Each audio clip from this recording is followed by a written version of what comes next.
Alright guys, I'm on my way to Diddy's trial. Today we're expecting to have Kid Cudi. So I'm not really happy about the trial so far. So far this week we've had some disturbing information. But I think for the most part, every witness that they brought up is a problem for the case because the defense is really tearing them apart. For instance, when they interviewed or cross-examined Don Rashad, most of the information that she had presented turned out to be untrue.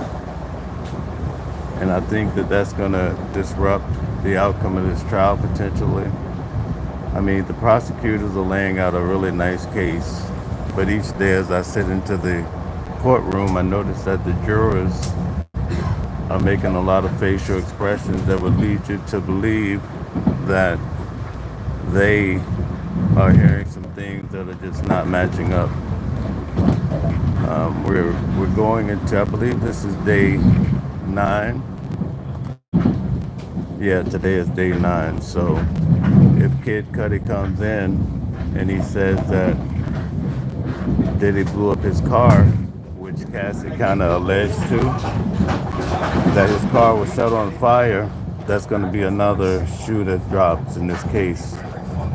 Because according to Cassie, Diddy, when she cheated on Diddy with Kid Cudi, Diddy called a meeting with Cassie, Kid Cudi, and herself. Oh, we're going into the tunnel now.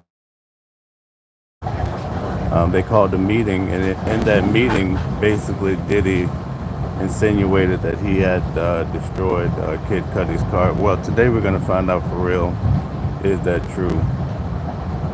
I don't know if I'm going to lose service at this point because I'm underground at this point, I believe, heading into Grand Central Station. I just thought I would give you guys a little footage. Today I'll be back on. Today is the last day of court for this week, so I'll be breaking down this whole week. If you want to find out more about it, you can go to see my interview on Tasha K Live. I really broke down the entire process this far. Tasha's a really good interviewer, and she was able to get a lot of that good information out of me.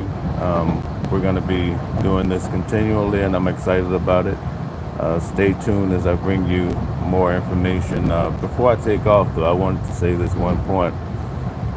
In the media, they had this whole No Diddy campaign, and it turns out that in trial there has not been any type of evidence. Cassie never said that Diddy was having sexual relations with men, and I think that that's something that a bigger discussion needs to be stated, because the media is coming out with all of these stories. Like, remember when this trial started, they said that there was drugs in the baby oil? Well, it turns out it was testified by Cassie in this case that there were no drugs in the baby oil.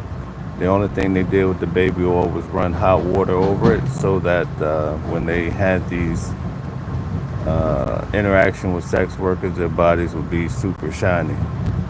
So again, the media comes out with different things. There's no Meek Mill. There's no mention of a Justin Bieber, Usher. Not to say anything didn't happen, but you would think that Cassie would have brought at least some of that out. In fact, when one of the sex workers was talking with Cassie, he testified that Cassie said that Diddy was not gay. So that's much different than what we hear in the media. So there's a big discussion that we really need to have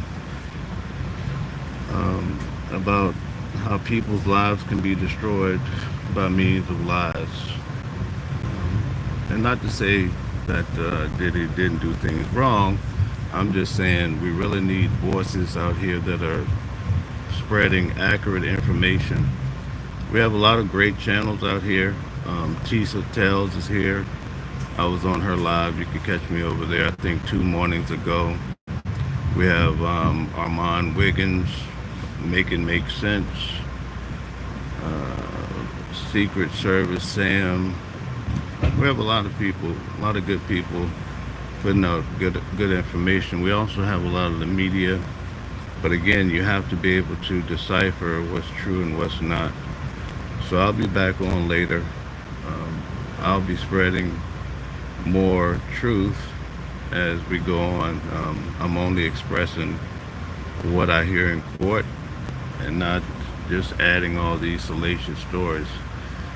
Another thing I noticed that yesterday in court, they had a psychiatrist come on, um, psychologist rather, and they really tore her apart. At first, she was talking about how when people are being abused, they have these various coping mechanisms, but they also made this powerful point. They said when people have legal cases, they have trouble recalling the truth, right?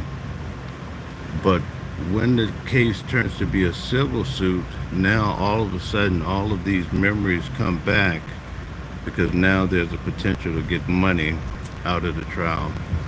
So anyway, um, yesterday the defense did a good job tearing apart that very convincing psychologist, and they showed that basically she never interviewed Cassie, Diddy, or anybody in the trial. So how can you really speak on what's happening here? And that came out very nicely in the trial. Um, they also interviewed another one of Diddy's assistants, and basically he explains how his job was to advance the room. So in other words, when Diddy would be traveling,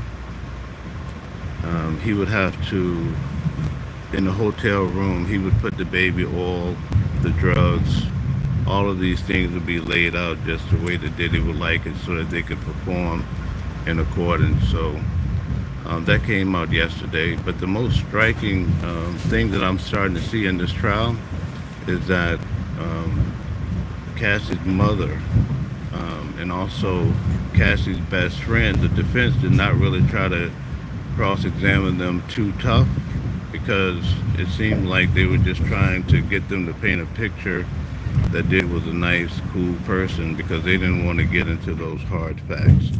Anyway, I have to check out now, but I'll be back on later. Stay tuned, like the channel, subscribe, and I'll be doing more of these videos for the next 8 weeks.